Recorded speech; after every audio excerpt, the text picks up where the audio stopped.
नसूह एक ऐसा मर्द था जो औरतों जैसी शक्ल व सूरत रखता था, नर्म आवाज, नाजुक जिस्म और दाढ़ी के बगैर। वो इसी जाहिरी भेस का फायदा उठाकर जनाना हमाम में औरतों का मसाज करता था। ये उसके लिए जरिया माश भी था और उसके दिल में छुपी ख्वाहिश की तकमील भी। कई बार जमीर ने उसे मलामत की, मगर हर बार वो अपनी तौबा तोड़ देता था। एक दिन बादशाह की बेटी हमाम में आई और मसाज के बाद उसका कीमती हीरा कहीं खो गया। शहजादी के हुक्म पर सबकी तलाशी ली जाने लगी। नसूह बदनामी और शर्मिंदगी के डर से एक कोने में छुप गया। जब उसने देखा कि कनीजें उसे ढूंढ रही हैं, तो उसने रोते हुए सच्चे दिल से खुदा से तौबा की और दुआ मांगी, ऐ अल्लाह, मैं वादा करता हूँ कि आज के बाद कभी ये गुनाह नहीं करूंगा, मेरी लाज रख ले। उसकी दुआ अभी खत्म भी नहीं हुई थी कि बाहर से आवाज आई, नसूह को छोड़ दो, हीरा मिल गया है। नसूह की आंखों में आंसू थे और दिल में इत्मीनान। उसने शहजादी से रुखसत ली और घर आ गया। नसूह जान गया था कि अब इस शहर में रहना मुमकिन नहीं, जहाँ की औरतें अब भी उसे चाहती थीं। उसने अपनी तमाम नाजायज कमाई गरीबों में बांट दी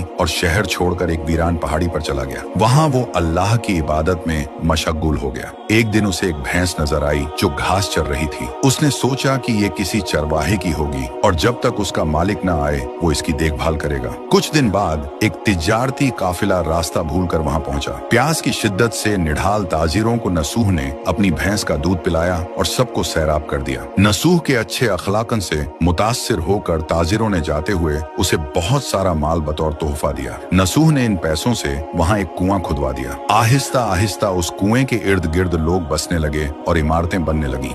नसूह की नेकियों की वजह से सब उसकी इज्जत करते थे। नसूह की नेकी और शोहरत के चर्चे बादशाह तक जा पहुंचे। बादशाह उससे मिलने का बेहद मुश्ताक था, लेकिन नसूह ने बादशाह के पास आने से इनकार कर दिया। इस बेनियाजी ने बादशाह की मिलने की तलब और बढ़ा दी और उसने खुद नसूह से मिलने का फैसला किया। जब बादशाह नसूह की बस्ती में दाखिल हुआ, वहीं उसकी रूह कब्ज हो गई। चूंकि बादशाह बतौर अकीदतमंद नसूह के पास आ रहा था और रियाया भी नसूह की खूबियों की कायल हो चुकी थी, सब ने नसूह को बादशाह के तख्त पर बिठा दिया। नसूह ने इंसाफ का निजाम कायम किया और उसी शहजादी से शादी कर ली जिसके गोहर की वजह से उसे हिदायत मिली थी। एक दिन एक शख्स दरबार में आया और अपनी गुमशुदा भैंस का जिक्र किया। नसूह ने मुस्कुराते हुए कहा, तुम्हारी भैंस मेरे पास है और आज जो कुछ मेरे पास है वो सब उसी की वजह से है। इस पर वो शख्स कहने लगा, ऐ नसूह, जान लो, न मैं इंसान हूँ और न ही वो जानवर भैंस है। हम दो फरिश्ते थे जो तुम्हारा इम्तिहान लेने आए थे। ये सब कुछ तुम्हारी